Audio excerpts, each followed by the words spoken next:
below zero hits us in life. Built for the cold, you say? That ain't right. Too cold for the average Joe, just right for those who hear the show. In the image of greatness you were made, but taught by the world to be played. A new generation, we're building. No victims, we're creating. Them haters, keep hating, cause Gen Zero, we blazing. All right. Hey, welcome to another episode of the Built for the Cold podcast. Too cold for the average Joe, just right for me, my friend Milind, and the listeners of this show, especially if you wear an O today. I'm just kidding.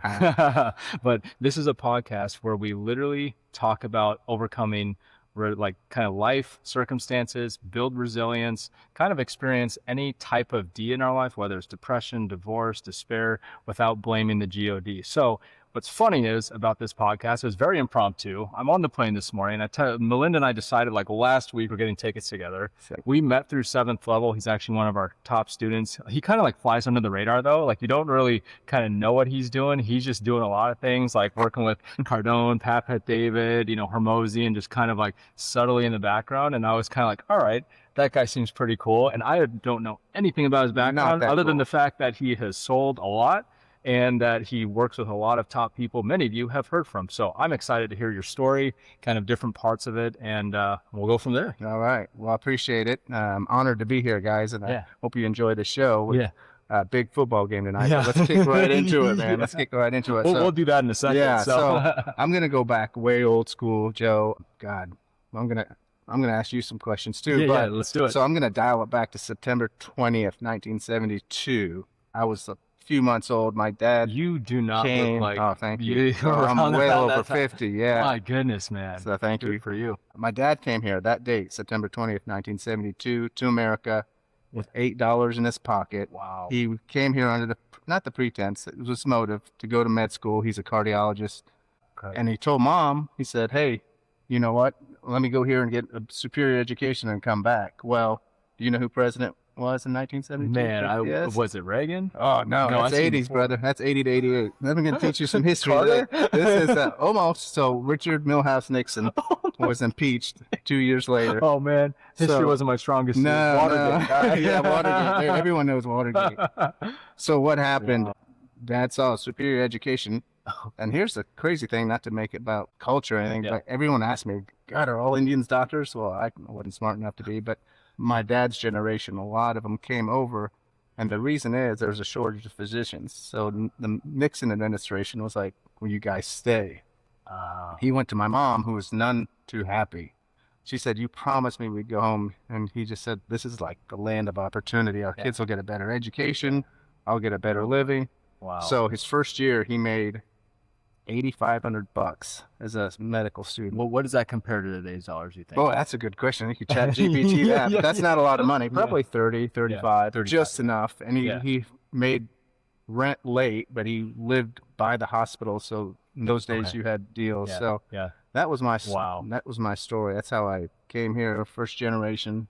Yeah. Goodness. How old were you then? I was 18 months old. You were 18 months. Okay. Yeah. Right. So when you're going back first came to country, but I don't have that accent because I was raised here in Indiana. Believe it or not, I spent a few years out north. India to Indiana. India to Indiana.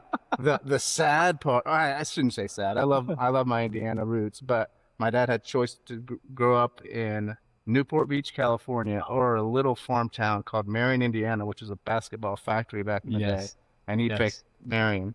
Yep. For what it's worth, had some challenges. There was like the Ku Klux Klan wasn't too far. We had people of color who couldn't get served at McDonald's. This is like in the 80s, but still, this really like... Yeah.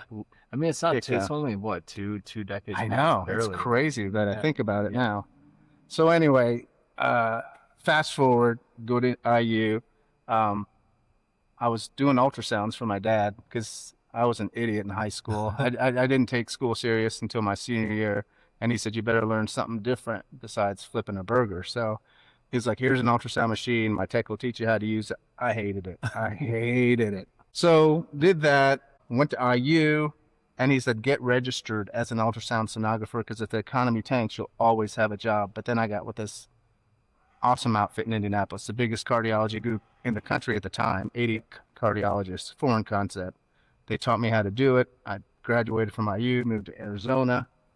My God. And then Wow. 5 years in, So, I'm so like, all yeah. that transition, I know you're going pretty quick. But Yeah. like, what are you thinking kind of growing up and seeing from the beginning background, your dad coming and you were like 18 months. Yep. So like, how did that, I know you're going through it quick, but how was that perspective coming from that background? You know what? It was unique, and it gave me the arbitrage to get me where I'm at today. Because I sell to doctors, and they don't intimidate me. I saw you dudes every weekend. I know, not to stereotype, but how you think, how you feel, how you talk.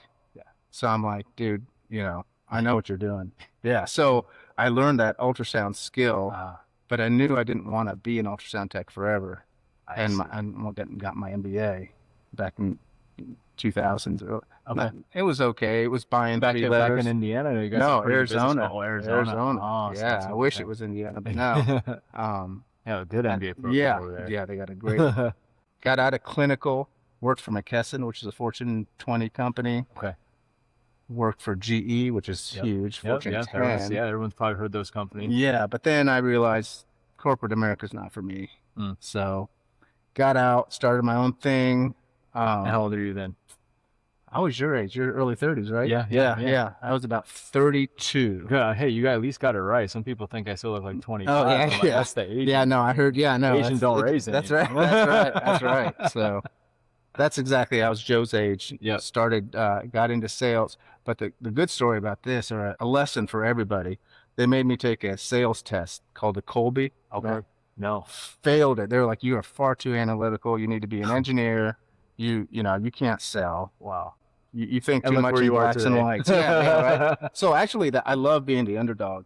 Yeah. So I took that letter that they gave me, and eventually they hired me, and I became their national sales manager, and I hung that in my office every day as motivation to be like, now what? Oh, yeah, man. that's what Dude, I love that being gave the me underdog. chills. That's sick. I love being the I hate when people are like, oh, you're so smart, you're gonna do great. I hate that. When people are like, you can't do it, I'm like, okay, Yeah. all right, let's lay some up. That's what I need people to tell me to do. Exactly. like they say, the people that doubt you and the haters, you actually thank them later because they're the ones that Absolutely. motivated you. Absolutely. I mean, I appreciate the compliments, but that's not what gets me. Yeah. I'm just like, make that bar heavier. You know what I mean? Absolutely. So GE, McKesson, great. I felt guilty. I was like your age, and I remember one paycheck, I made like 42 grand in a pay period. And I was like, what? This is what I used to make in a year. This is like 2003. So that's probably like making 100 grand. Yeah. In 2 weeks too. I'm like, I felt guilty. Because I'm like you, a football bro, right? I'd call my refs, and we talk about the Buccaneers. Believe it or not, I vividly remember, like, did you see the Colts come back and beat the Buccaneers? Yeah. I'm like, heck yeah. Then we'd be like, okay, how about this deal? Boom, 40 grand. And so I was just good at my skill set, because you just can't walk in and sell ultrasound to doctors. You have to talk technical. You got to know where the reimbursements for insurance are, where the future is. So that's what. There's a lot of technical, and then there's still elements of personality. Absolutely. Because who says you don't use personality, it plays a big part. You know what? And then it's something so technical. If you've got personality and the technical, then you're like a double-edged sword. You're like cutting in both and in and out. And then I came across, because that letter, I was so motivated. I was, reading all the sales literature I could. Todd Duncan, and of course I mentioned Grant Cardone. Zig Ziglar goes way back. That's like late 80s. But Tony, the names. Right? Oh yeah. And you take a little bit from each person. Yep. And so when I took that job at McKesson, that letter came, hey, you're not good enough. And I'm 32, have 3 kids and a wife at home. And I'm like, don't pay me. They're like, what? I'm like, I'll work here 3 days a week, and I'll go work at the hospital at nights and weekends. They're like, really? I'm like, yeah. I was like, don't pay me. 90 days later, if it doesn't work out, we'll shake hands and we'll still be friends. 6 months later, I was a national sales manager. But I was like the king of follow-up. People were like, this dude is insane. They were like, quit working. I'm like, no, I got to go. I got to let these people know I appreciate their business. So that's incredible. Yeah. It was, but it wasn't anything probably special you would say you were doing. You were just doing what most I just got in early, left late. And if I had a rep, I had like 150 reps underneath me. If they helped me close a deal, I'd be like, hey, I really appreciate it, And I went in on like Christmas Eve and called every person that closed a deal for me that year. Hold on. There's a lot of people listening to this. I like it. Like, he's not doing anything crazy. Nothing fancy. But like, you're doing all of this activity that's very simple, and it's like follow through. But it's all the little seemingly insignificant actions that build up over time. Right. That all of a sudden it's like, it doesn't seem like a lot. I mean, it does. I mean, we kind of all hear this like, wow, who actually does compound interest, dude? Correct. Compound interest. Yeah. It's like Darren Darren Hardy's book. Yep. Yeah, so you just keep doing, and then before you know it, your name's getting mentioned in board meetings and stuff. I thought I was like your age. They were flying me to San Francisco to give a lecture for an hour. I was like, that's super cool. But like I said, corporate wasn't for me. I had a family at home. I wanted to be home at night, not fly. And what was your wife doing at the time? She got to stay at home. That's amazing. Yeah, she got to stay at home, raise my kids. That's incredible. Yeah. That's real, especially like then, like being able to just like, especially in your 30s, having that freedom and flexibility to do that, but also at the same time not take sacrifice financially. Right. And I told them that. I was like, hey, I'm a family man. I need to be here on Sundays and Wednesdays. They were like, your numbers are there. What are we going to do? It's kind of like Jeremy, when he was, you're not going to fire the top sales guy. So, yeah, it was an education. Came across, started my own company in 2009. And what was that industry? Really and still the same thing? Thing? Okay. Same. I'm just like, I've just been there so long. Like we mentioned earlier, I'm not looking for new business. I don't need it. Yeah. 85 to 90% of my deals are closed over text messages with doctors I already know. Incredible. And then they're the ultimate referral engine. Like a funny story. So Fiesta Bowl back in Arizona, my buddy Justin, shout out. Yeah. he works for him, so he had the Hurricanes. Oh, that's so one of my best clients. Oh, this is like the Hurricanes Fiesta Bowl back then. This is Saturday. No, I'm talking about this last week. You're talking last week. I thought you were going back. No, I remember. Yeah. I gave him a call about my client. My referral engines. Yes. So my clients are the best. They tell other people looking for ultrasound, if you use anyone but Milind, you're nuts. Incredible. Shout out to Wendy. I bought her. She's Ole Miss alum, so I bought her sweet tickets, 2 tickets to the game last night. Just classic. Wow. And she was so grateful. But yeah, you follow up, you treat people good, you don't lie. Yeah. And they told me when I got into this industry, they're like, it's very incestuous. If you burn a bridge, you're done. They're like, you better, be a good person. Yeah. So. And what's crazy is like, I feel just an experience, like you hear that, and then, but the people that follow through consistently in that, I feel just in my experience, get smaller and smaller and smaller because people get put against something. Right. Like I've experienced it because I worked my way up through kind of like corporate management, built like enterprise division, stuff like that. And then it was kind of, I parted ways, not parted ways by choice. They actually let me go because this is my personal belief. It doesn't mean, because I'm sure they're probably listening to this, but the biggest thing was that I was training so much and everyone started coming to me, and it kind of, it was a feeling of kind of undermining because I was being mentored by Jeremy at this time. Oh, okay. So it was kind of, but it was under that, but I saw so many of them, like the people that were involved in that, they cut corners everywhere. Oh, wow. And they would like tell people certain things, and even just like how different things that I remember kind of coming up through it, reasons why I relocated to Phoenix for a year, and different things I was told about different things, only to find out as a verbal agreement and not on paper. And then I move my whole life there, only for that to be like just words. Get out. And so that was kind of my taste of like, man, they feel like good people until there's one little moment, and then it just switches. Yeah, you're right. And to the point of getting out of corporate for me too. I'm like, if I'm going to die, I want to follow my own sword. It's not going to be a corporate mission statement. Yeah. So it teaches you. Yep. Yeah. It's okay. So 2009, you go into your own business, and then the same ever. I've been self-employed, and at my age, Joe, and you'll get there one day. Well, you might be there now. Time is as valuable as money. I mean, I love that I can just get up, text you, and be like, "Let's go to Atlanta." I can't explain how grateful I feel. Again, I think big part just due to Jeremy's mentorship and everything he's taught me, the ability to just be able to sell and kind of do it from wherever I need to, and just with the online space today and everything. But I text you, and we're not even like thinking about like, hey, what necessarily the cost is of anything. We're just looking at, hey, where's the best seats? Right. I'm always going to get a good deal. Yeah, I'm always going to get a good deal. Yeah, we're not going to get a good deal. But we're like, it's a unique opportunity.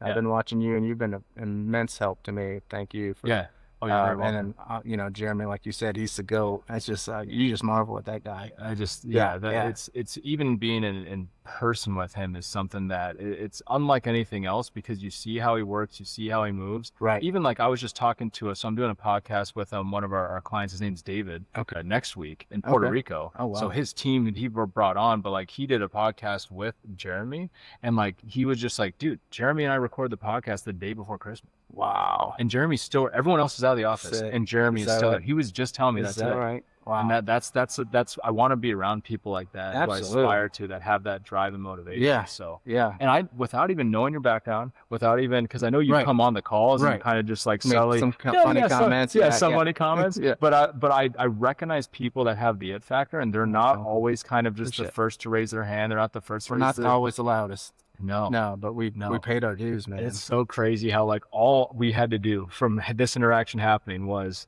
I knew you were a student of 7th, because this is all we knew going into Right. this, right? You're a student of 7th. I know who you are. Obviously, I've seen your face. I know Right. your name. Right.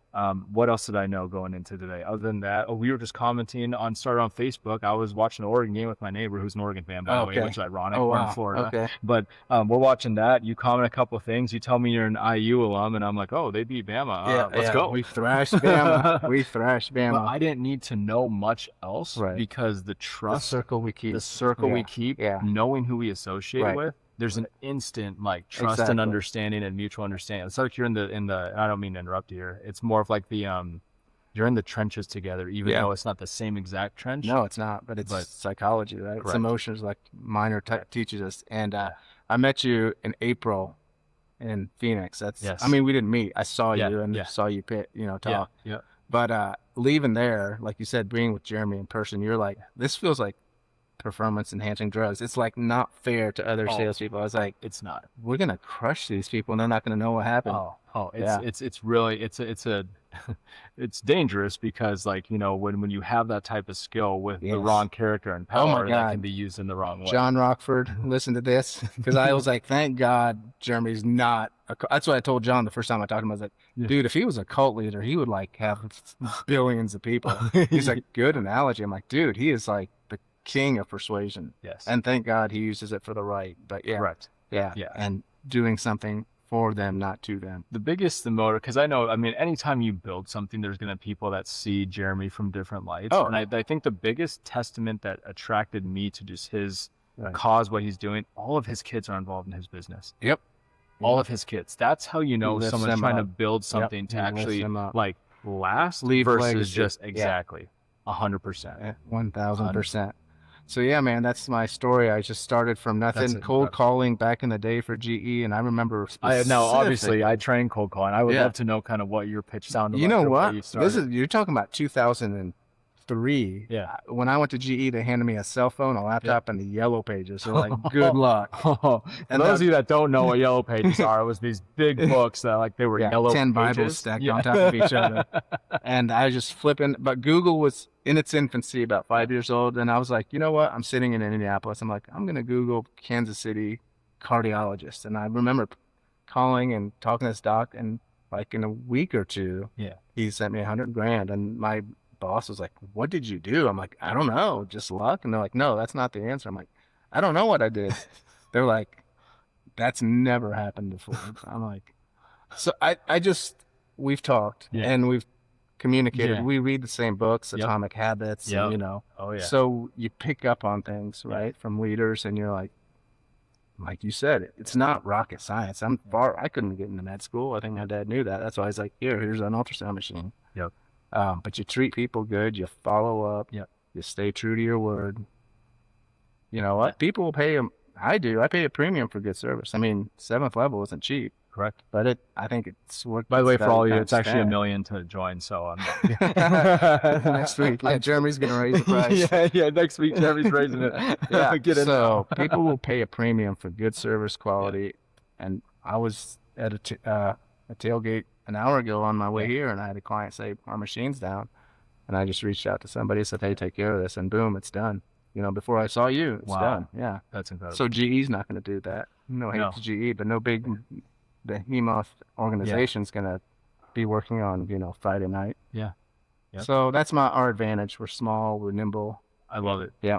Yep. That's how I Man. keep my competitive edge. What do you, because I know it doesn't have to be necessarily a certain D. I know you've kind of listened to a couple of different shows here, but like when you kind of think of things that you've really had to overcome yourself, Right. what would you say are some of those key components and that actually it led you to be driven? Well, I think you already mentioned one, like people doubted you. Right. That was a big one. I love Yeah. being the underdog. The 4Ds you mentioned, and I unfortunately went through a divorce, and it was tough. And Yeah, I have the too. culture wasn't the same. Like when I'd start getting and she was also my business partner. So when we started building momentum, and we're like, hey, let's stack, and she's like, let's go to Hawaii. I'm like, oh, and it just killed me. And I'm just, So anyway, and Patrick David told me a long time ago, anyone who listens to him, that's what amateur business people do. When they make a little money, they're like, hey, let's just take off. Well, I'm just not wired like that. I can't. I mean, I enjoy my time. I'm here with you, but I'm like, I'm still working. You are. At tailgate, I'm working. Yeah. You 100%. text me at 5:30 this morning. How about a podcast? Yep. One of my buddies I met at the Indiana Ohio State game was like, man, you're working. He's like, that's good karma. You're working before the game. Yep. I was like, yeah, work never stops. And I don't want it to stop. It's play. It's play to you. Yeah. I was thinking, because I texted you about that podcast, because I was literally in the middle of like working and prepping, because I did 6 sales trainings today before coming here. Yeah. I just hung out at the Delta Sky Club. Again, it's no comparison. It's just like, that's what it takes. Yeah. Like people don't understand when there's a lot of freedom, there's a lot of responsibility. Right. You got people depending on you. Well, you got a wife now. Yeah. You're going to have kids one day. Yeah. God Well, I do have an 18-year-old daughter. No, Oh, do you? didn't know that or not? No, I married into it. Okay, Right, step right. in. Yeah, Okay, stepdaughter. yeah, me Yep. too. Me too. So I I'm get married you. into that, but I've been through, actually recently been through a divorce. Yeah, And so I heard that just recently. Layla Hormozi had this 9-minute podcast on just relationships and building business I think together. I saw that. Yeah, you Isn't saw that that one? crazy? That was hit me like a ton of balls. Oh, dude, it's like the 4 types of partners or whatever. It's the one that runs with you, the one that supports you and builds the environment, the one that is no interference. Right. But the worst one, it's not that they're a bad person, Right. but it's called mutual, what was it called? Mutual, not disrespect. That's not the word. Shoot, I can't even think of it right now, but Okay. mutually going different ways. Different directions. Yeah. I'm trying to remember what it was. I don't know what she said. Mutual sabotage. Oh, wow. Yeah. Okay. Mutual sabotage. One person wants to they see business and success as one way, and once they get there, it's there. Then the other person understands what it took to get there and what it takes to continue going. Because if you don't continue, you actually start falling back. Right. Yeah, incongruence was the word I was going to use. Yeah. That it was just really tough and Yeah. probably great person, but just different directions, Yeah. right? And I'd love to get up and work, and she called it the rat race, but I'm like, hey, you know what? Or the rat wheel or something like that. I'm like, dude, I love this. Yeah. It's an honor. And you've heard that, right? Pressure's a privilege. Pressure is a privilege. I mean, look Nick Saban. Look, everybody that was repping, and Signetti the coaches said, of this is both were mentored by Saban. yeah, and Signetti said he learned more in 1 year under Saban than 17 as an assistant. You said that to me, and I'm like, that's sick. Can you imagine? And I feel the same way with Jeremy. I mean, no disrespect to any of the people we met. Like I said, sat under Cardone and a lot of those guys. But I'm sure you learned a lot about. I did. I mean, my sales went up 119% with within 90 days of Grant. I mean, he was like. So you worked with some of Grant's guys, his Jared, top dudes. Todd Straw, shout out. Yeah, if you guys are watching. Yeah. Steve Spray, he's from Indiana, but That's incredible. that he's like your age. He moved down to Miami for a shot with Grant. Grant didn't want to hire him. He couldn't afford an apartment. He rented out the corner of his furniture store and said, "Can I sleep in the corner of the store?" And he's an assassin now, dude. He's like you. You guys That's are both, incredible. Yeah, closing. that's awesome. And I don't know if I'm that cool, but I appreciate. Yeah, no, you guys remind me. Yeah. And like you said, the way we sold 2 years ago, we can't sell today, right? That's insane. With AI and LinkedIn nuts. and bots, and I'm like, It's nuts. yeah. Well, And I love it because you've got to keep evolving. you have to. Yeah. It's like you're almost like one skill set away every year from becoming irrelevant. Absolutely. Absolutely. And I lean That's on you scary. guys big time, for your AIs and your Claude. I know you're Yeah. a Claude fan. Type Yep. in your script. I'm like, Yep. this is huge. Yeah. Yeah. Yeah, the people that are gonna, I think, move forward in sales, just in the future. It was crazy because even when I was sitting in a Sky Club, I started talking to a guy who works for Georgia Pacific. Okay. So obviously Wow. very, very big. Yep. He went to Michigan State, big Okay. Big Ten Sparty. guy. Yeah. All right. Yeah, I know. Yeah, you're like, oh well, it's at least Michigan. Yeah. But he was telling me, it's like, dude, man, because he was telling me how they're going to like Franklin Covey sales training. No Yeah, so way. he's like studying that, but he's like, man, it feels like there's just something missing with the newer buyer. And he didn't even, I hadn't told him anything You're yet. right. But I just started asking him questions. Again, when you understand NPQ, it naturally becomes who Right. you are. And I start talking about it, and he's like, wait, like, hold on, what do you do? Really? And I was like, well, this is what I do. I'd, look up Jeremy, NPQ, like all that type of stuff. But the buyers have shifted. Like Yes. 97% of the market already thinks as a salesperson, you're going to lie, Yep. manipulate, or waste Yep. their time. That's So right. you have to adapt. You can't sound like everyone else. No. Now, let me ask you this, Joe. How Yeah. long have you been in NAPQ? About 4 years now. Okay. Yeah. You So can I've tell. I don't know if anyone's been in it longer, but Yeah. Badman and you. And, Yeah. 4 years, 5 years. Well, there was what's crazy is I had been through other sales trainings, like some Grant Cardone stuff, some Yeah. Challenger sales stuff, because I was always studying. I was in the Amway business for about 10 years. Okay. So network marketing, all the different yep. big guys in those. That's where I actually cut my teeth, was in Okay. network marketing. Okay. Yeah. So you're from Portland. Do you Yep. know Brad? Is it Brad Duncan? Yeah, of course. Yeah? Yeah, of course. Yeah. Okay. Well, what's Right. funny is I actually currently get products from one of his main Really? platforms. Yeah, Okay. Yeah. So Okay. So my What's your family up familiarity? in Hillsboro, Yeah. They are under Brad. No I think he way. brought them in. Oh my I mean, you're goodness. talking about, hey, Robert, Cynthia. Yeah. Amway Yeah. business. There you go. Yeah. Yes. That's incredible. Absolutely. What a small world that is. Small world, man. Small Yeah. world. Well, we got 3.5 hours to talk at the Yeah, game. yeah. but Well, there's- we're gonna save that for us and Yeah. chat more. You guys, if you want to plug in, maybe we'll do one more in the future for you guys. Who knows? But Absolutely. It's an yeah. honor and privilege. yeah. Appreciate sharing your story, All right, man. It's an honor to be here, guys. Oh, that's awesome. Well, that's a wrap, guys. We're going to go enjoy the game. This is the NCAA college football version of Built for the Cold. Hopefully you enjoyed the show. If you had another cup of Joe with it, great. But especially if you're wanting to know, go Ducks, baby. We'll see you soon.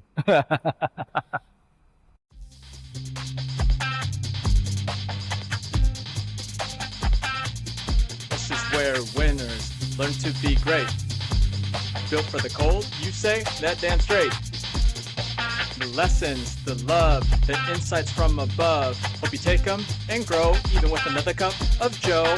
Thank you for dropping in and listening to the show.